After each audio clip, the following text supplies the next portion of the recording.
मुंबई मंत्रिमंडळाच्या बैठकीत आज ऐतिहासिक निर्णय घेण्यात आला आहे। 2006 पासून प्रलंबित असलेल्या अॅट्रॉसिटी प्रकरणातील 889 बळी गेलेल्या लोकांच्या वारसांना नोकरीत सामावून घेण्याचा निर्णय मंत्रिमंडळाने आज घेतलाय। यापैकी 151 एसटी प्रवर्गातील आहेत आणि सर्वांना वर्ग ड मध्ये भरती करण्याचा निर्णय जाहीर केला आहे। या निर्णयामुळे या लोकांसाठी भरतीचा मार्ग आता पूर्णपणे मोकळा झालाय।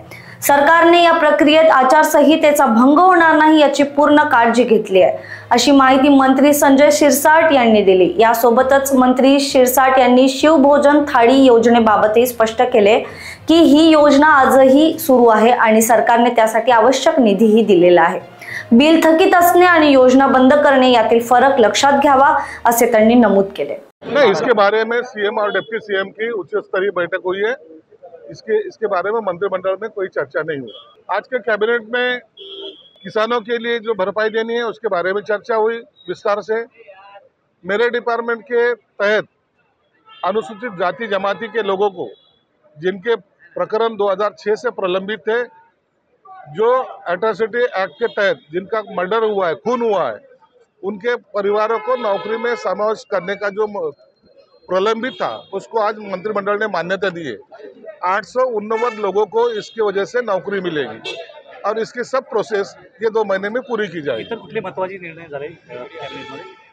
नाही, त्यात अनेक निर्णय आहेत, परंतु त्या नगर विकास असतील किंवा इतर न्यायालयाचे असतील, सुरक्षेचे असतील, हे सर्व निर्णय त्या कॅबिनेटमध्ये झालेले आहेत। आज राज्य मंत्रिमंडळाच्या बैठकीमध्ये अत्यंत महत्त्वपूर्ण तेवढाच आवश्यक असलेला निर्णय जो अनेक वर्षापासून प्रलंबित होता, अॅट्रॉसिटी ॲक्टच्या नुसार जे लोक या गुन्ह्यामध्ये बळी पडले होते, जवळपास 889 लोक यामध्ये बळी गेले होते। ते प्रकरण प्रलंबित होते, ते